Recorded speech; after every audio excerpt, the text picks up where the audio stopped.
Howdy my totally as always Tubular gamers, we're back with another video. Happy holidays, hope everyone is doing well. I got a fun one for you. Today we're going to be looking at some of the most overlooked and underrated games of 2024. Those hidden gems that just didn't get enough love, they didn't get enough attention. They're better than you might expect. We're talking about all of the games that flew under the radar. I got 20 hidden gems to talk to you all about today and I'm so excited to get started. Hopefully I can introduce you to at least one new game you hadn't heard of. I got plenty of indie on here, some AA, I might even have a AAA game on here. I feel that all of these games deserve to have the spotlight shown on them at some point, so that's what I'm going to try to do today. There's no need to delay this out any further. Let's get to the games. Please like, share, comment, subscribe. I got the Patreon and the super thanks. Special shout out to all my patrons. Seriously, thank you all very, very much. Let's get to some hidden gems. So the first game I want to look at today is maybe the most overlooked title of 2024, and that is Dungeons of Hinterberg. I saw a little bit of chatter about this game right when it came out since it was on Game Pass, but ever since then I have not heard a peep about it, and that is a damn shame because this is actually a pretty good game. It takes place in the Austrian Alps at this new mysterious tourist hotspot known as Hinterberg. You play as Louisa, who's this burnt out law trainee who's taking a break from all of her corporate nonsense to conquer these dungeons. It's kind of set up like a theme park. You go here to slay these mysterious monsters that have been showing up, and you try to get through all of these dungeons. Along the way, she makes some friends, and there's certainly something mysterious afoot here.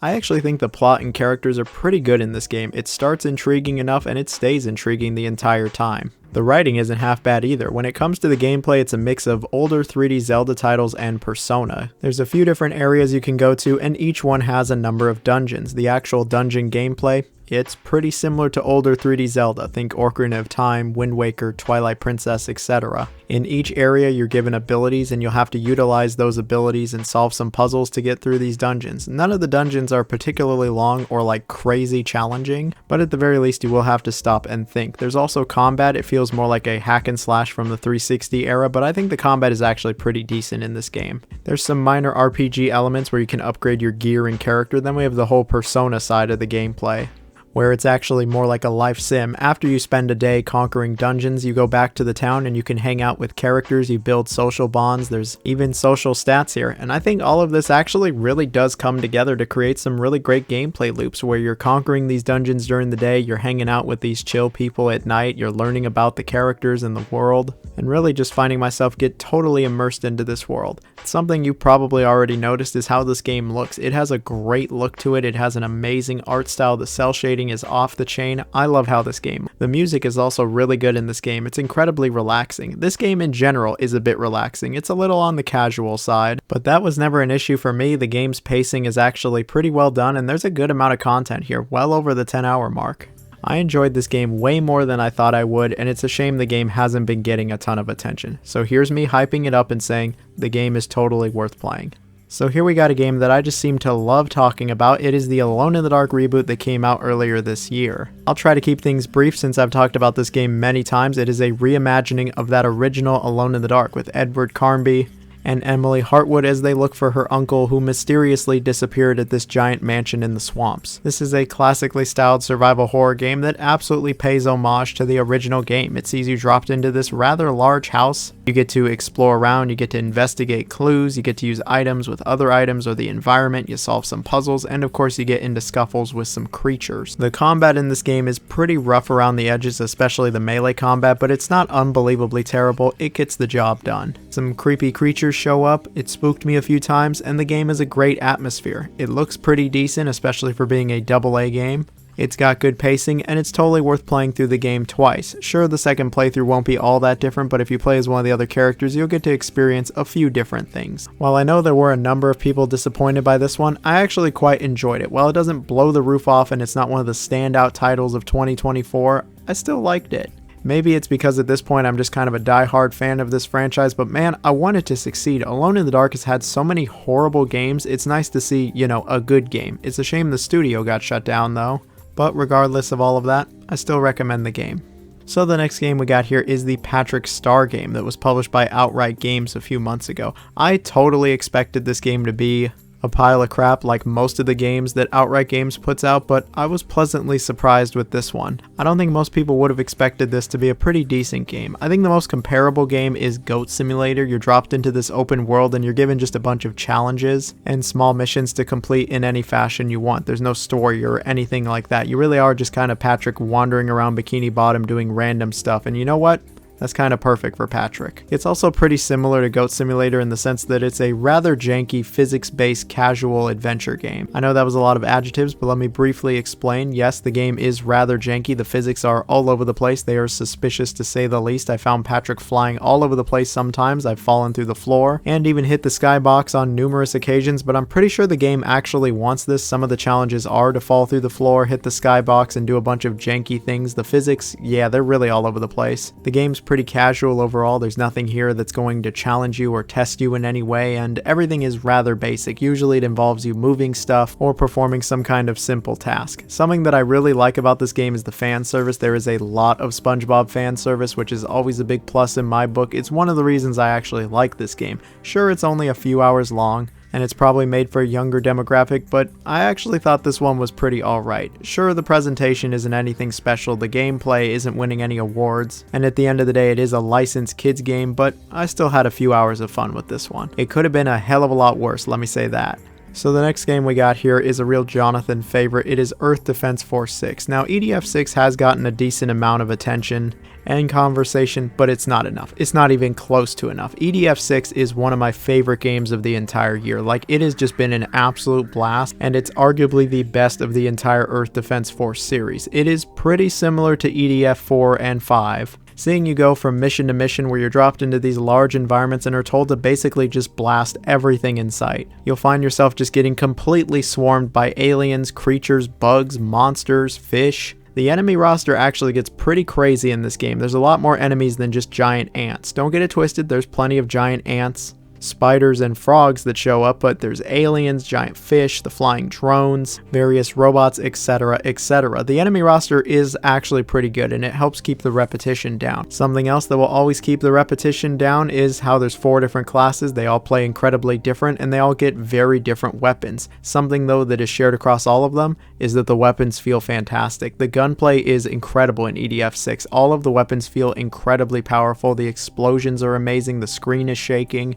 It's just immensely satisfying, especially when you're just blowing chunks off these creatures and seeing them fly into the air thanks to the funny physics. You're destroying buildings. Sometimes you're blowing up your own teammates, and it's just so much fun. The game totally does have some issues. It's one of the ugliest games of 2024, but the frame rate is really solid. It also does get ultra repetitive since every mission just sees you blasting everything in sight, but man, this game's got content for days. It took me over 50 hours to beat this game. It's got like 150 missions. You could be on this game for months. It's got DLC now. You can play with up to 3 other players where it gets even crazier. There's just something about playing this game where you turn your brain off and mindlessly blast everything, and it's such a great time. While it's obviously not for everybody, I highly recommend Earth Defense Force 6, especially if you're a fan of this series. So our next game is a pretty overlooked indie game. It is The Crush House. If you're unfamiliar with this one, it is essentially Love Island, the video game, from the director's point of view. And if you're not familiar with Love Island, it's reality TV where a bunch of hot singles show up to mingle. It's pretty trashy, it's not very good, but man, sometimes it really is quite entertaining. And this game, it really tries to fill that niche that I didn't even know needed to be filled. It sees you choosing 5 hot singles to go interact with each other. Sometimes they'll mingle, sometimes they'll fight, they'll get into arguments, they'll cry, they'll make out, sometimes things have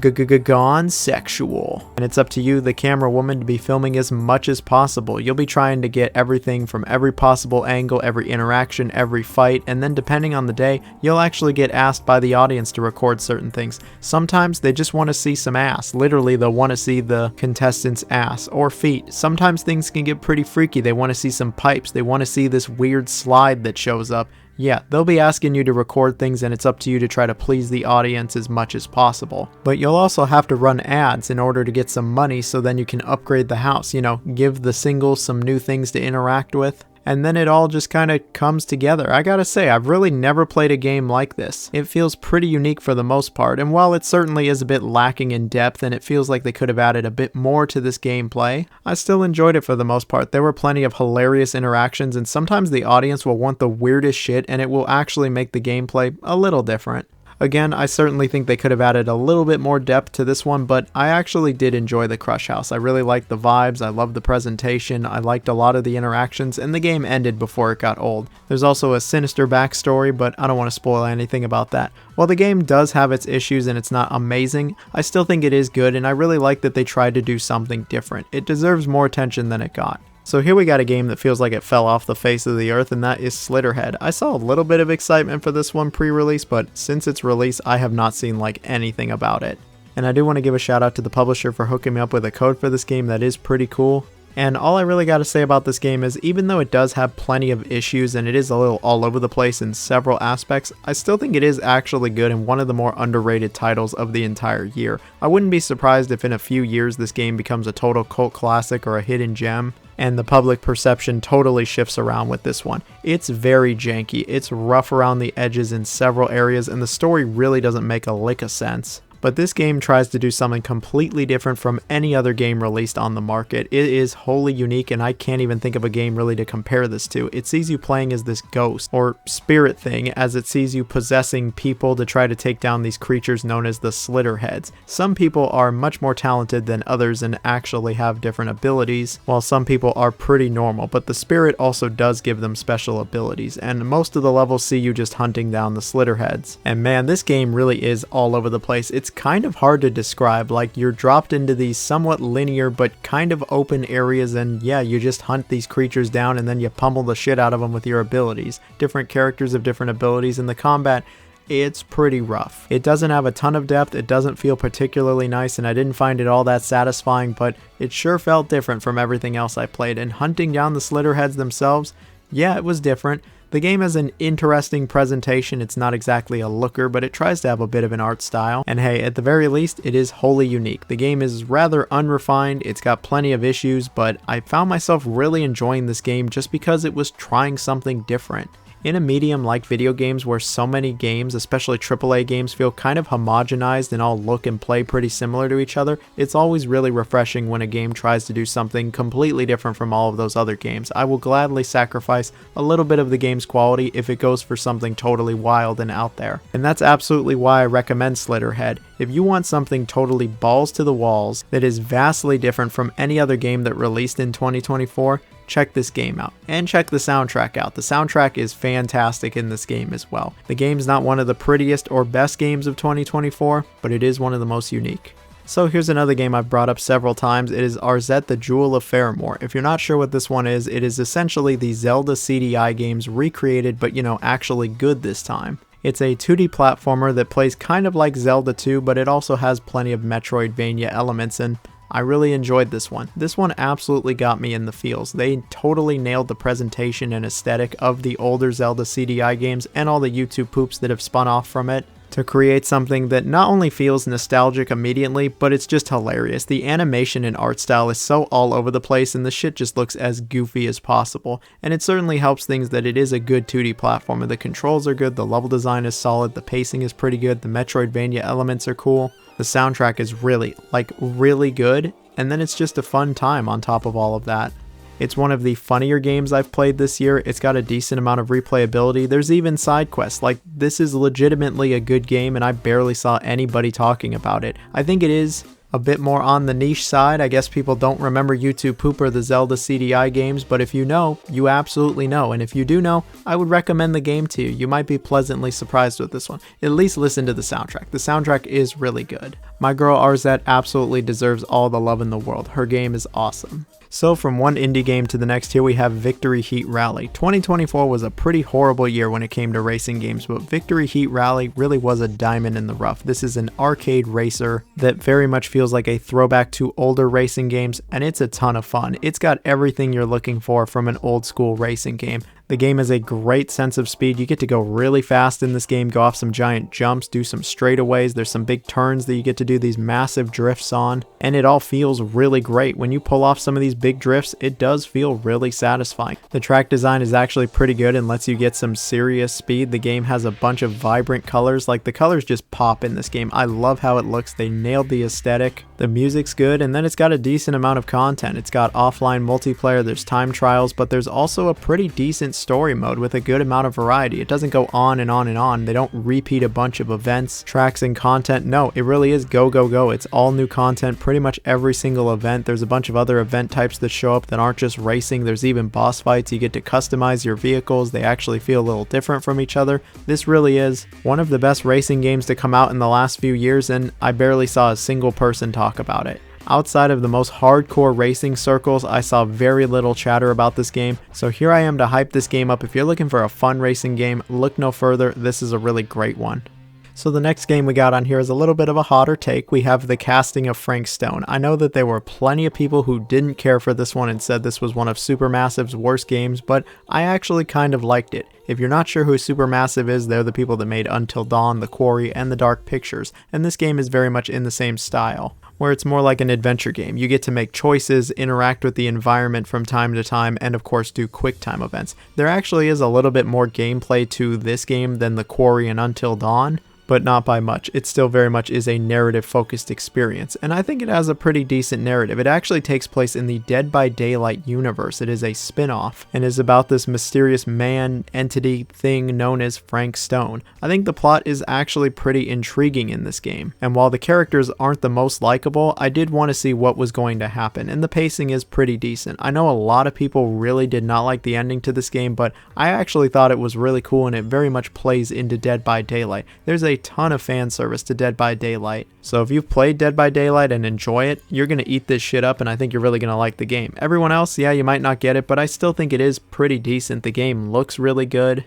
It spooked me a few times, and you do get to make a bunch of choices. Unfortunately, the choices don't really mean all that much since the ending is pretty definitive, but despite that, I still like the story, the characters, and where everything went. I found myself pretty hooked with this one. Pun intended. You need to shut the fuck up! If you know, you know. I didn't see a ton of people talking about this one outside of the Dead by Daylight community, and I think it is actually pretty decent. I would much rather play this than a few of those dark picture games, but I have a feeling this one's going to fade off into obscurity and people are going to forget that it even came out. At the very least, it seems primed for Xbox Game Pass or PlayStation Plus, so when it eventually does show up on there, I think you should check it out. Then you can come back to this video, you can tell me, oh, the game's actually pretty decent, or you can be like, no, Jonathan, the game is fucking shit. What are you talking about? Your opinion is total dog shit. Either way, I think The Casting of Frank Stone is pretty alright. So here we got a game I brought up a few times now. It is the game Angerfoot. This is one of the craziest first-person shooters I've ever played, and I think the best way to describe it is Hotline Miami in first person with lots of kicking. Seeing you play as the titular Angerfoot, all of your nice new shoes get stolen by some evil corporation in this horrible place known as Shit City, and so you do what any reasonable person would do. You stomp a mud hole in every single person that gets in your way. You do a lot of kicking in this game. Kick, kick, kick. That is what you get to do. The kicking in this game is unbelievably fun. You get to kick the shit out of everything. You're kicking doors down, kicking projectiles back, kicking people flying into the air. The physics go crazy in this game. It's immensely satisfying. You do actually get to use weapons though, and the weapons are pretty good in this game as well. The game is very fast paced and it starts to get pretty crazy, especially by the end of it when you're just flying through these levels. There are a good amount of levels in this game and the game can actually get pretty challenging. There is some trial and error here. And if you're familiar with Hotline Miami's gameplay, yeah, you're absolutely going to be picking up what this game puts down. The game has a great attitude to it. It's incredibly aggressive. The entire game is synced with the music, so when the action starts ramping up, the music gets crazier and crazier, and you feel like just a total badass in this game as you annihilate everything in sight and finish these levels. There are side objectives, you get a bunch of different kicks, all with different abilities, and man, it is just so satisfying. It is so much fun. It is some of the most fun I've had in a first-person shooter in quite some time. While I did see a decent amount of people talking about this, especially in FPS circles, this game deserves way more attention. If you're looking for arguably the best first-person shooter of the year, here it is right here. Shooters don't get much crazier than this game. All I want to do is go back and play some more of it because it really was just that much fun. So here we have a game you might have forgot even came out this year. It is Super Monkey Ball Banana Rumble. This one came out back in June exclusively for the Nintendo Switch, and it's easily the best Monkey Ball game we've had in the last like 10 years. It's not a remake or recreation of an older Monkey Ball game, it's an entirely new title and it's actually pretty good. I am a die-hard fan of the original two Monkey Ball games on GameCube, and all I want is just a new, good, original Monkey Ball game, and this seems to be it. While it's not as good as the GameCube games, it actually was pretty enjoyable. And I feel like outside of the week it came out, I didn't see a damn thing about it. Maybe I'm just in the wrong circles, the wrong monkey balls. But not enough people were talking about the fact that we actually have a good new Monkey Ball game. It feels like almost every Monkey Ball game after the 2 original GameCube games have messed up the physics and controls, but not this game. It actually has pretty decent physics. The controls are nice. There's like this boost ability that I'm a little mixed on, but it actually feels nice. And then there's good levels to boot, good new levels that are built around this boost mechanic and the physics, and who would have thought it's actually good here. You're going to want to play through these levels. You're going to actually have fun with the gameplay. There's even a story mode here where it's about the Chaos Emeralds. I'm not even kidding. It's basically just the Chaos Emeralds. And there's some other monkey business that happens, but for the most part, it's about these Chaos Emeralds. You get to actually customize your monkeys, which is pretty cool. And then, who would have guessed this? They made the multiplayer good in this game. The multiplayer is actually really good in this game. I hated the multiplayer in the last few Monkey Ball games. Here, it's really great. You can play through the stages together. There's party games. You can go online. They really gave a shit here. The multiplayer is pretty good. The presentation and music, it's okay. I'm not going to act like it's fantastic, but it gets the job done. At the end of the day, I'm just glad we have at least one good new Monkey Ball game. I've played the entire series, and a majority of the Monkey Ball games are pretty shite, but this is not one of them, and I can't believe Monkey Ball is on an underrated games list or a hidden gems list, but here we are. Not enough people were talking about how good this new Monkey Ball is. It's actually fun to have the monkeys in the ball and get them through the courses. Amazing concept. So here we got another game I love yapping about. It is 420 Blaze It 2 Game of the Year, Dank Dreams and Goated Memes, hashtag wow, 11 like and subscribe, Poggers Edition. I will always say the full title. I've talked about this game a few times recently, and I'll continue talking about it because I actually really did enjoy it. I thought this was going to be just another stupid meme game, another flash in the pan, you forget about it one day later, but no. This is actually a quality first-person shooter. This is a total hidden gem, and I don't think anybody would have expected this game to be any good at all, but here we are. The game absolutely plays up all of the memes from the 2010s. Really, like every meme from the early to mid 2010s is here. And if you've forgotten what memes were back then, it was all about MLG, it was all about hit markers, rainbow colors, people screaming. Actually, it's still about people screaming, but tons of iconic memes have come from the early 2010s, and they're all here in full force. The game absolutely plays up how many memes are here, and it's unironically one of the funniest games of 2024. I was laughing my ass off the entire time I was playing this game, and then who would have thought it's a pretty decent first-person shooter. It is rather fast-paced, but the weapons actually feel kind of nice, even if they are just mad derivative of Call of Duty and Counter-Strike, but yeah, they actually have a good kick to them. The AI is pretty decent, and all of the levels are vastly different from each other. There's 11 levels in this game, and no 2 levels are alike. They all have a bunch of crazy shit going on, and each one had me cracking up several times. Like, this was just a joy to play through, and I feel like I should go back and play through it again because it was so much fun. There's even some optional side objectives you can do in these levels. This game seems to be pretty underground, and I think that's because of just how stupid it is. But I will continue talking about it because it's actually good. Legit, it's good. I can't believe it still. It's actually a quality game. It's mind-blowing. So the next game we have is Visions of Mana. I know it might seem a little silly to have a Square Enix RPG on a list like this, but man, I really did not see that much attention given to Visions of Mana outside of some JRPG circles I'm in. And that's a shame. While the game does have some issues, I think this is one of the best JRPGs of the year. Sure, it's not Metaphor or Final Fantasy VII Rebirth, but it's actually pretty good.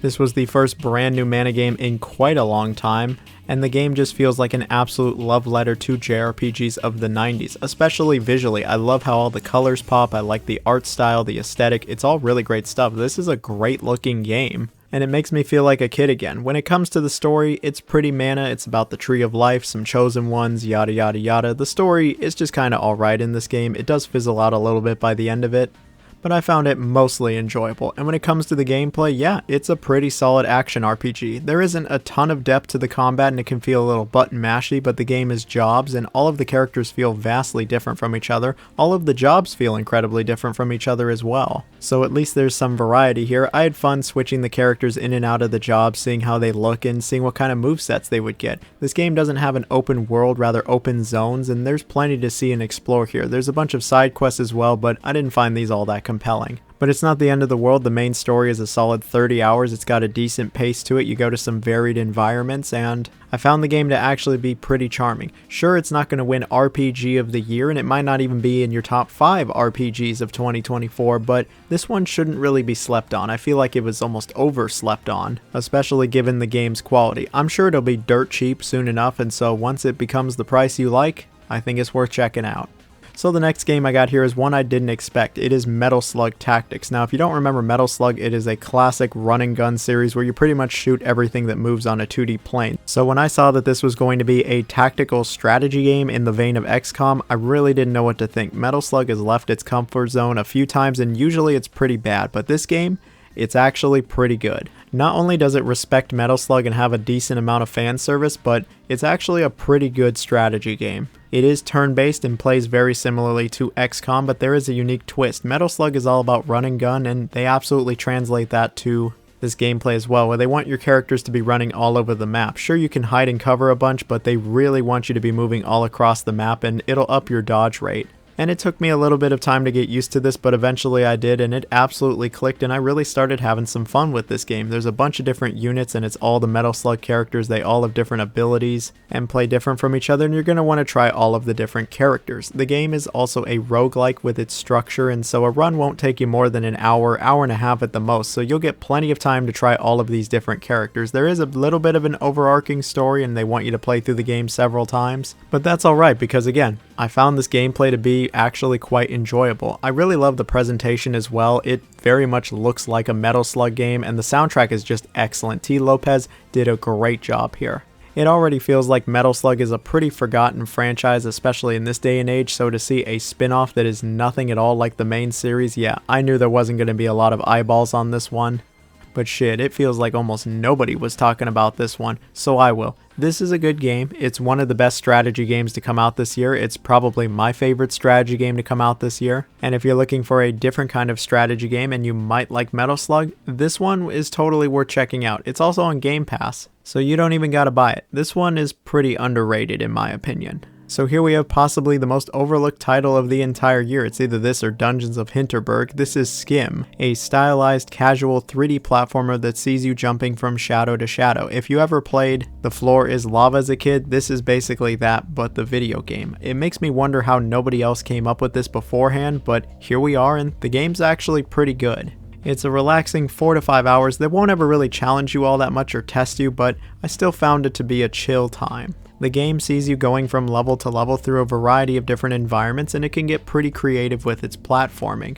Sure, you don't have the most robust moveset or intricate level design, but I still had a fun time playing this one. It allowed me to just chill for a few hours, which is always good in between all these super serious games. The music is pretty relaxing and good, and I love the art style. Like, I love how this game looks. It looks so cool, and the lighting is really great as well. Outside of Skill Up, I didn't see like a single person talk about this game, and that is a damn shame. It is actually pretty cool. So all I got left to say is if you're looking for a low stakes, fun 3D platformer that takes a few hours to complete, and you're looking for something that looks really different from anything else on the market, think about Skim. It might be the game for you. So here we have another game you probably forgot even came out this year. It is Sandland. This one was actually put out by Bandai Namco. While there was a little bit of hype for this one, I feel like it completely fell off the earth just a few months later. This is based on the Sandland manga with art by Akira Toriyama, and man, that art looks really good. And I think it translates well to this game. This is a good looking game. While the environments might not be the most exciting, the characters and the cell shading, it all is really swell. Now, one reason I feel like this game didn't take off is because it's not the easiest to describe. It is an open world mix of an action RPG and a vehicular combat game. Most of the game is vehicle combat, where you're commandeering one of several different vehicles and you're blowing up other vehicles or people. There's tanks, a scooter, a hovercraft. There's a few different vehicle types, and they all control very differently from each other, each with their own strengths and weaknesses, and you can actually upgrade all of these vehicles and yourself. It's one of the main RPG elements. That, and of course leveling up, getting stronger, etc, etc. There is some on-foot combat where you play as Beelzebub, our main character, and it's a pretty decent little beat 'em up. The combat isn't anything deep by any means, but I found it pretty enjoyable. The open world is half decent also, yes. For the most part, it really is just a big sandy desert. I mean, it's called Sandland. but I still had some fun traversing it. I like how vertical the second half gets. There is some side content, and while it's nothing remarkable, it adds a little bit more to the game. The game has a pretty good length and pace to it. What really got me invested into Sandland, more so than the gameplay or the presentation, was actually the story. The story is really fascinating in this game. I think the world of Sandland is really interesting, and there's some great characters here. This game has a huge plot twist like halfway through, and the game completely changes from that first half, and I was fully hooked by that point. I knew I had to finish the game, and I was not disappointed. While it certainly isn't the best action RPG you'll play, it's probably the best vehicular combat game you'll play that came out this year. I mean, there wasn't really any competition. But even outside of that, I still thought Sandland was actually good and should not have been as slept on as it was. So here's another game that I just seem to love talking about, and that is Mullet Mad Jack. I know I've brought it up a number of times in the last few videos, but it really is just that good. And I absolutely would say that this is a total hidden gem that flew under the radar. It has under 1,000 reviews on Steam. Straight up, not enough people played this one. It's not only one of my favorite indie games of the year, but it's maybe my favorite first-person shooter of the year. This and Angerfoot, and both of them are actually pretty similar. They're super fast-paced shooters that pretty much just have you killing everything in sight as fast as possible. This game, you actually are up against a timer, and the only way to make the timer go up is drinking soda and killing people. But this game really gets everything right. The style, the movement, the gunplay, the combat in general. It's all really great stuff here. All of the weapons feel incredible in this game, and as you play it more and more, you get to upgrade these weapons and they get even better and better. And you just systematically dismantle these robots. You tear them apart, and man, it feels so good. The combat is immensely satisfying, and it's so fast. Like, it is ridiculously fast. This is one of the fastest video games I've ever played. And if you're not going that fast, you're not going to be able to get through these randomly generated floors, straight up. There's also boss fights, but these are pretty easy. But the game is able to keep things interesting with enemy variety, level variety. They're constantly introducing new gimmicks. You're trying out all these different weapons, and the game is actually pretty challenging, especially towards the end. But man, it is so much fun. Like, this game is just stupidly fun. That's the best way to describe it. The aesthetics on point. The game's got a great style. The soundtrack is excellent. Like, I just love just about everything about Mullet Mad Jack. It is such a good time, and I don't want this one to get lost in the ether. It really is one of the best first-person shooters to come out in quite some time. So here we have another game that just didn't get enough of the spotlight, and that is Rabbit in Steel. This one is pretty interesting. It's a mix of a bullet hell and an MMO where you play as these cute little rabbits and you take on these large foes. The entire game can be played cooperatively up to 4 players, and basically you're just going from boss fight to boss fight. It really is a boss rush game, but all of these bosses are intricately designed, and you're not going to be steamrolling them either. It's going to take you a bit of time for every single one. You're slowly chipping away at their health, and this is where it feels more like an MMO. It'll take a few minutes for each boss, but as you're slowly taking them down with all of your attacks and your cooldowns resetting, you're constantly dodging all of their attacks, and this is where it feels much more like a bullet hell. They will start throwing a ton of shit on you. Like, the whole screen will get covered in projectiles that you'll have to be dodging, and frequently you'll have to be communicating with your teammates as well to make sure you all dodge something. Every single boss has a few different gimmicks and attack patterns, and understanding all of these is key to beating the game. Rabbit in Steel is a pretty challenging game, but it's also incredibly rewarding. It feels really good when you're able to communicate with your teammates and just start whooping some serious ass, and you end up beating a boss without even getting hit. And then the game gets harder and harder and harder. It's more like a roguelike in its structure where you do runs, and there's not all that many roguelike elements here, but I would say that it's incredibly replayable. The game is a nice but simple presentation, and the music is actually pretty good. While I know that there is a hardcore fan base for this game, it just didn't get enough love in my opinion. This is one of the most unique experiences I've played all year, and I really can't think of another game that plays like this. I mean, sure, there are plenty that play similarly, but in this kind of fashion, no, I don't think so, and I think it is totally worth playing.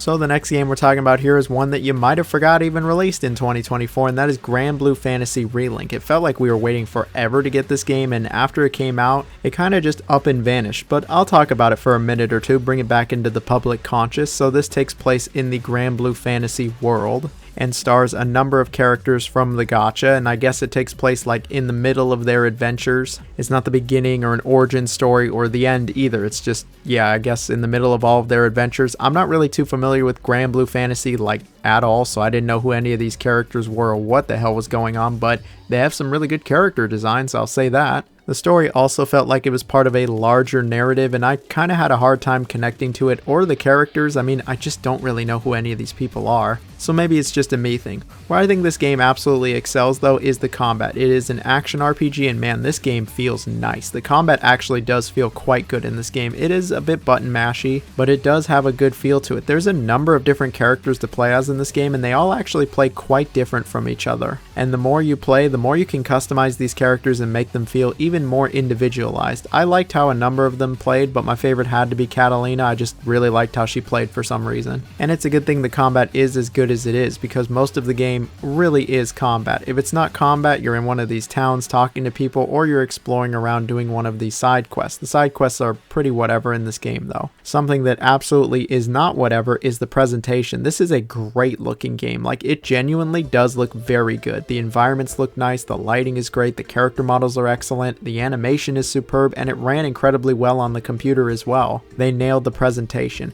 Something that I think a lot of people didn't really understand was this game's structure and pacing. At first it seems like a pretty straightforward action RPG, but as you play more of it, you realize it actually becomes kind of like Monster Hunter, where you can go on a bunch of raids. The game becomes multiplayer, and once you finish the 10 or so hour campaign, you unlock the post game, which is the real meat and bones of this game. You can easily triple, quadruple your time with the game in the post game alone. Like, that is the focus. It's more than just the short story campaign. I enjoyed my time with it, and it certainly has gotten me more interested in the Grand Blue Fantasy world. Am I gonna go play the gacha? Yeah, no, absolutely not. But if another AAA Grand Blue Fantasy game shows up, I will totally have my eye on it, because this one, it was pretty good. Alright, so the last game I want to talk about today is Prince of Persia: The Lost Crown. While I know this isn't the most underrated game or the biggest hidden gem, and it's from everyone's favorite punching bag Ubisoft, I will actually give this game some major props. This is a fantastic game and one of the best Metroidvanias to come out in years. If it wasn't for Animal Well, this would easily be the best Metroidvania of 2024 for me personally. This is just an excellent game, and the sad truth is not enough people played this one. Ubisoft themselves said the game didn't sell very well. They dismantled the team. They canceled any potential sequel. Like, this game just didn't perform all that well. And that sucks. It really does. Ubisoft had a pretty bad year with stupid Skull and Bones, X-Defiant shutting down, and Star Wars Outlaws being Star Wars Outlaws. The Lost Crown is an absolute shining gem, and I'd love for this to be the direction the series takes going forward, but there's really just no way to tell. I thought the story was pretty interesting in this game too. You don't play as the Prince of Persia, you actually have to go rescue him. You play as Sargon, an elite warrior, and he's actually pretty cool. He's likable as well. The story, it's got some interesting twists and turns, and when it comes to the gameplay, it's just so good. The movement feels incredible. The combat is actually very well done, feeling more like 2D Devil May Cry at times. There's a good amount of depth with the combat. There's a lot of different moves, and you actually have a pretty creative moveset, and the game totally takes advantage of it. And then when it comes to the level design, it really is top notch. Like, this is a great Metroidvania when it comes to the sense of exploration, the level design, going back and forth, using your new moves to unlock new areas, and the game's full of secrets. There are secrets all over the place. It's not as much as Animal Well, but I really liked how much there was to uncover in this game. I also really like the snapshot mechanic where you can put pictures down for areas that you need to return to. The game has a great length and pace to it. It never got old, and it really just felt great through and through. I like the game's art style. I think the graphics are nice. The soundtrack's alright. There was some DLC released for it. There's been some updates, and I'll be real, the game is arguably the best Prince of Persia game of them all. I know plenty of people don't want to hear that, but this game really does slap. Like, I knew it back in January, I still know it now. The game is excellent. I have zero problem recommending this one. Don't let the fact that it's in 2D deflect you away from it. Just because it's in 2D doesn't mean it's lesser than a 3D game. This is better than most of the games that have come out in 2024. It's easily the best Ubisoft game in years also. It shows that when they really try, they can put out something amazing like this. And I'm certain in a few years, people are going to look back, they're going to go, oh man, the Lost Crown was so good, such an underrated hidden gem. Don't let it become that underrated hidden gem. Play it now. It's probably too late, isn't it? Okay, well, it's a hidden gem that you should totally check out. All of these are games that you should check out in my opinion. So I'd love to know down below, what are some hidden gems from 2024 that you recommend? You can always let me know. I'm lurking. Merry Christmas to all. I guess that will be the code word, Xmas, not Christmas. You got to put the X and then you'll get the heart from me. I hope everyone has a nice holiday. Stay safe, everyone. Bye-bye now.